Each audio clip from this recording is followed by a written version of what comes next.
अमेरिकी राष्ट्रपति Donald Trump ने चीन को बुरा फंसा दिया है। अमेरिका की तरफ से लगाए गए भारी भरकम टैरिफ के चलते चीन की फैक्ट्रियों में ताले लटकने लगे हैं। साथ ही वहां करोड़ों की तादाद में लोगों के बेरोजगार होने का खतरा पैदा हो गया है।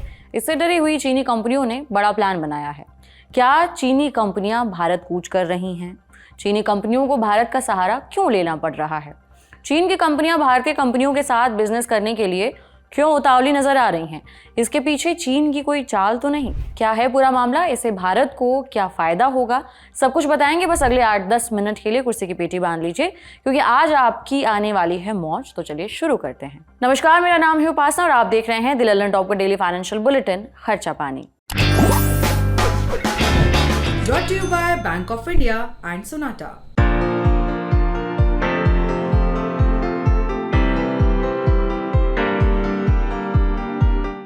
अमेरिकी राष्ट्रपति डोनाल्ड ट्रंप की तरफ से चीनी सामानों पर भारी भरकम टैरिफ लगाए जाने से चीन बड़ी मुसीबत में फंस गया है। आइए समझते हैं पूरा मामला आखिर है क्या। दरअसल अमेरिका के राष्ट्रपति डोनाल्ड ट्रंप ने चीनी कंपनियों पर 145% का टैरिफ लगाया है। ट्रंप सरकार के इस फैसले से चाइनीज कंपनियों के लिए अमेरिका में सामान बेचना मुश्किल और महंगा हो गया है। अमेरिका में चीनी सामान महंगा होने से वहां के लोगों ने चीनी सामानों से दूरी बनाना शुरू कर दिया, तो चीनी कंपनियों को उत्पादन घटाना पड़ रहा है। नौबत यहां तक आ गई है कि कई कंपनियों पर ताले पड़ गए हैं। कारखाने बंद होने से बड़ी तादाद में लोगों को छुट्टियों पर भेजा जा रहा है। इसके चलते चीनी कंपनियां घबरा गई हैं और अब चीन की कंपनियों ने भारत को लेकर एक बड़ा प्लान बनाया है। चीनी कंपनियों ने भारत को लेकर अपनी रणनीति पूरी तरह से बदल दी है। इकोनॉमिक टाइम्स की रिपोर्ट बताती है कि अमेरिकी राष्ट्रपति डोनाल्ड ट्रंप द्वारा चीन पर लगाए गए टैरिफ के चलते चीनी कंपनियां भारत में अपना बिजनेस बढ़ाने के लिए उतावली नजर आ रही हैं।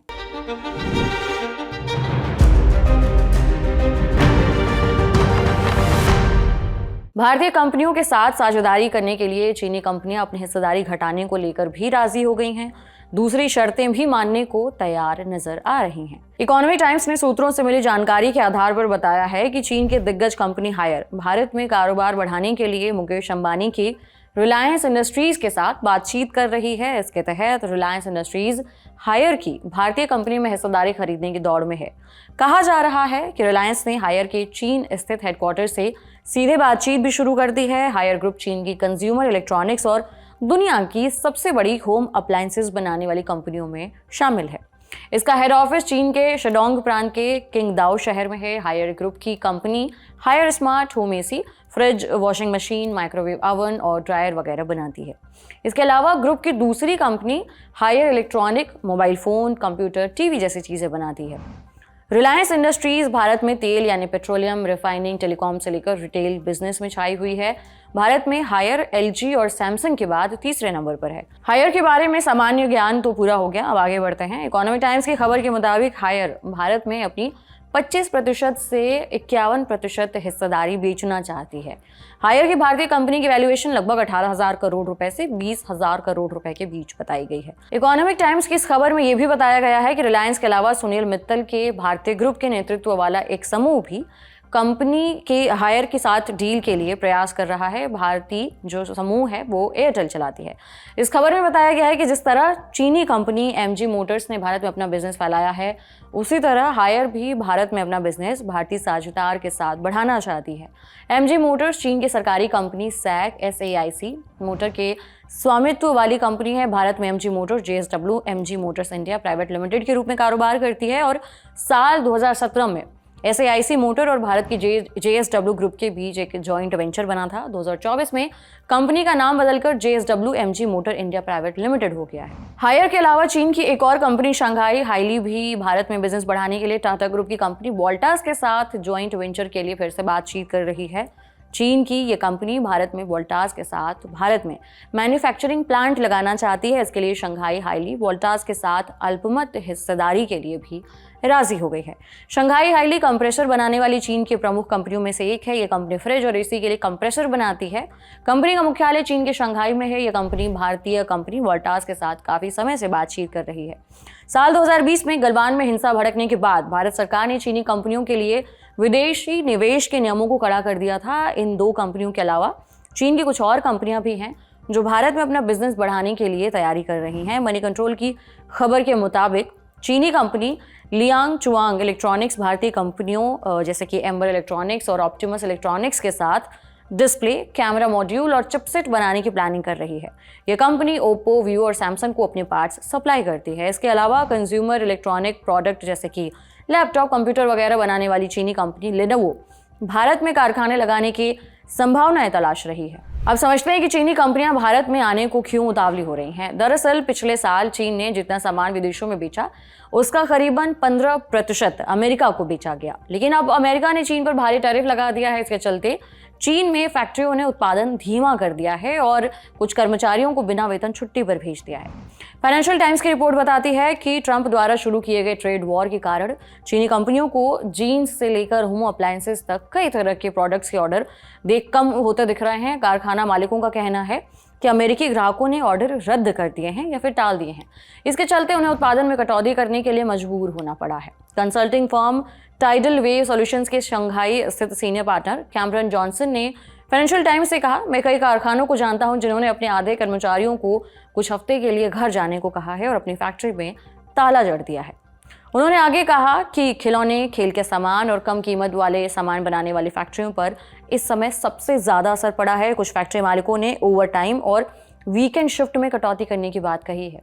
वहीं साउथ चाइना मॉर्निंग पोस्ट की रिपोर्ट में दुनिया के मशहूर निवेश बैंकिंग समूह गोल्डमैन सैक्स के हवाले से लिखा गया है कि ट्रंप के टैरिफ के चलते अमेरिका में करीबन 1.5 करोड़ लोग बेरोजगार हो सकते हैं। इनमें से सबसे ज्यादा असर चीन में ऐसी वस्तुओं का उत्पादन पर पड़ने की संभावना है जो रिटेल और होलसेल यानी कि थोक बाजारों में बेची जाती हैं। ये वस्तुएं आमतौर पर कंज्यूमर्स के लिए होती हैं, जैसे कि कपड़े, इलेक्ट्रॉनिक्स, घरेलू उपकरण, खिलौने, जूते और फर्नीचर वगैरह। इस तरह से चीनी कंपनियों की भारत आने वाली मजबूरी की बात करें तो इसकी वजह साफ हो जाती है। अमेरिका में माल नहीं बिक रहा और चीन में बढ़ती बेरोजगारी के चलते चाइनीज कंपनियां अब भारत जैसे बड़े बाजार की ओर देख रही हैं। इसके अलावा भारत बड़ा बाजार तो है ही, इसलिए अगर चाइनीज कंपनियों का धंधा अमेरिका में चौपट हो जाता है तो भारत का बड़ा बाजार उसे कुछ हद तक राहत दे सकता है। भारत में चीज़ों की मांग बढ़ने से यहाँ मैन्युफैक्चरिंग की काफ़ी संभावनाएं हैं। इसके अलावा चीन की कंपनियां भारत में मैन्युफैक्चरिंग कर यहाँ से अपना एक्सपोर्ट की योजना बना रही हैं। बता दें कि भारत सरकार की प्रोडक्शन लिंक्ड स्कीम यानी कि PLI का भी चाइनीज कंपनियां फ़ायदा उठाना चाहती हैं। इस स्कीम के तहत घरेलू और विदेशी कंपनियों को भारत में उत्पादन बढ़ाने के लिए भारत सरकार इंसेंटिव देती है। इकोनॉमिक टाइम्स की रिपोर्ट बताती है कि सरकार ने संकेत दिया है कि वो चीनी कंपनियों के साथ जॉइंट वेंचर करने वाली भारतीय कंपनियों को मंजूरी देगी।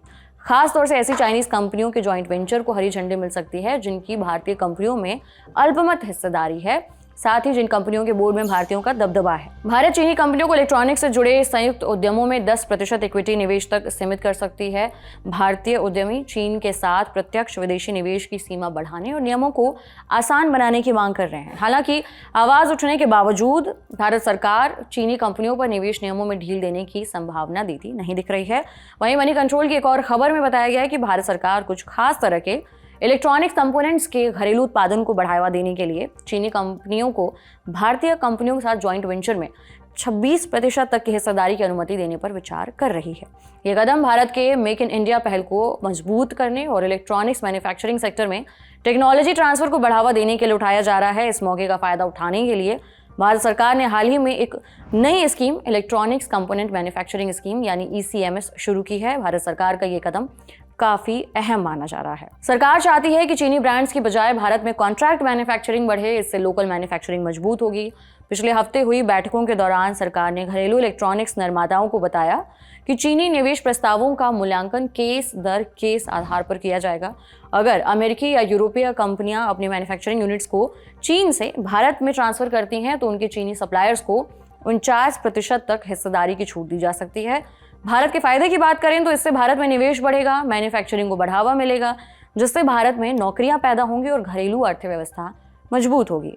भारत दुनिया भर में इलेक्ट्रॉनिक्स सप्लाई चेन में एक बड़ा खिलाड़ी बन सकता है, खासकर जब अमेरिका और यूरोपीय कंपनियां भी अपने यूनिट्स को चीन से भारत लाने की सोच रही हैं। हालांकि सावधानियां भी जरूरी हैं, जैसा कि भारत सरकार ने कहा है कि वो चीन से आने वाले हर निवेश प्रस्ताव की सख्त जांच करेगी ताकि राष्ट्रीय सुरक्षा से कोई समझौता ना हो। बता दें कि ट्रंप ने अपने पहले कार्यकाल में भी चीन पर तगड़ा टैरिफ लगाया था। इसके बाद चीन में सामान बनाने वाली कई मल्टीनेशनल कंपनियों ने चीन से अपनी फैक्ट्री बंद कर दी और वियतनाम, थाईलैंड जैसे देशों में अपने कारखाने शिफ्ट कर लिए। इन कंपनियों ने इन देशों में सामान बनाकर इसे अमेरिका और यूरोप के बाजारों में निर्यात किया है, लेकिन इस बार ट्रंप द्वारा वियतनाम जैसे देशों पर भी 46% तक टैरिफ लगाए जाने के बाद भारतीय निर्यातकों को अपने पास अधिक ऑर्डर मिलने की संभावना दिख रही है। इसके अलावा एप्पल ने भी अमेरिका में बेचे जाने वाले अपने सभी आईफोन भारत में बनाने का टारगेट रखा है। फाइनेंशियल टाइम्स और ब्लूमबर्ग की रिपोर्ट्स में ये जानकारी दी गई है। कुल मिलाकर ट्रंप के टैरिफ ने वैश्विक व्यापार में उथल पुथल तो मचा दी है, लेकिन भारत के लिए ये एक सुनहरा मौका साबित हो सकता है। चीनी कंपनियों का भारत की ओर बढ़ना और भारतीय कंपनियों के साथ साझेदारी की कोशिशें भारत को इलेक्ट्रॉनिक्स और अन्य मैन्युफैक्चरिंग क्षेत्रों में ग्लोबल हब बनाने की दिशा में एक बड़ा कदम साबित हो सकती हैं। आज के बुलेटिन में इतना ही। इसे लिखा था हमारे साथी प्रदीप यादव ने। अपनी राय कमेंट बॉक्स में जरूर दें। अगले एपिसोड तक अपना ख्याल रखें। शुक्रिया।